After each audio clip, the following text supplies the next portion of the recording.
ഇന്ന് ജനുവരി 12 national youth ഡേൻ്റെ ഭാഗമായിട്ടാണ് നമ്മൾ കാംസ് ക്ലബ്ബ് എല്ലാവരും ഇവിടെ കൂടിയിരിക്കുന്നത്. ചിയാന്നൂർ എല്ലാവരും കാംസ് ക്ലബിൻ്റെ എല്ലാ അംഗങ്ങളും ഇവിടെ കൂടിയിരിക്കുന്നത് ജനുവരി 12 നാഷണൽ യൂത്ത് ഡേയുടെ ഭാഗമായിട്ടാണ്. 1863 ജനുവരി 12 സ്വാമി വിവേകാനന്ദൻ ജനിച്ചത്. ആ ദിവസത്തെ നമ്മൾ നാഷണൽ യൂത്ത് ഡേ ആയിട്ട് പ്രഖ്യാപിച്ചു. ഓരോ വർഷത്തിലും ഓരോ തീമുകളാണ് വരുന്നത്. 2024 വേറെ തീം, 2023 വേറെ തീം. നമ്മൾ 2025 തീം എന്ന് പറഞ്ഞു കഴിഞ്ഞാൽ നിർമ്മാണത്തിനായുള്ള യുവജന ശാക്തീകരണമാണ് 2025 തീം.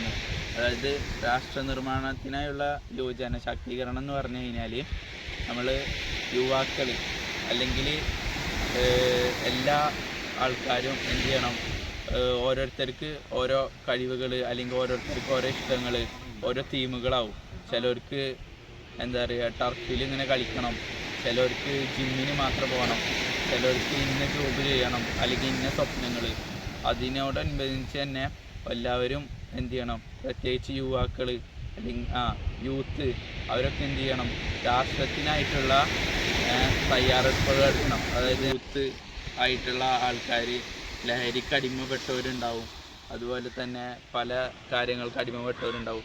അപ്പോൾ അതിനൊക്കെ നമ്മളുടെ ഈ യൂത്ത് ക്ലബ്ബ് എന്ത് ചെയ്യണം, രാഷ്ട്രത്തിനെ രക്ഷിക്കാൻ അല്ലെങ്കിൽ രാഷ്ട്രം ഇനി വരുന്ന തലമുറയെ നല്ല രീതിയിൽ കൊണ്ടുവരാൻ വേണ്ടിയിട്ടാണ് നമ്മൾ ചിയാന്നൂർ കാംസ് ക്ലബ്ബ് ഇങ്ങനെ കൂടിയിരിക്കുന്നതും അങ്ങനത്തെ ഒരു ക്ലബ്ബ് നിർമ്മിച്ചിട്ടുള്ളതും.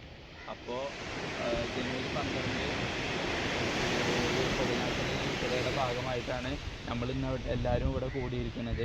അപ്പോൾ ഇത് കഴിഞ്ഞാൽ എന്തുണ്ടാവും, സെമിനാർ ഉണ്ടാവും, യൂത്ത് കൺവെൻഷൻ ഉണ്ടാവും, എല്ലാ കാര്യങ്ങളും ഉണ്ടാവും. അപ്പോൾ ഇവിടെ വന്ന എല്ലാവർക്കും എൻ്റെ ഒറ്റ വാക്കിൽ നന്ദി പറഞ്ഞ് അതോടുകൂടെ തന്നെ ഈ പരിപാടി ഉദ്ഘാടനം കർമ്മം ചെയ്തുകൊണ്ട് എൻ്റെ വാക്കുകൾ ഇവിടെ നിർത്തുന്നു.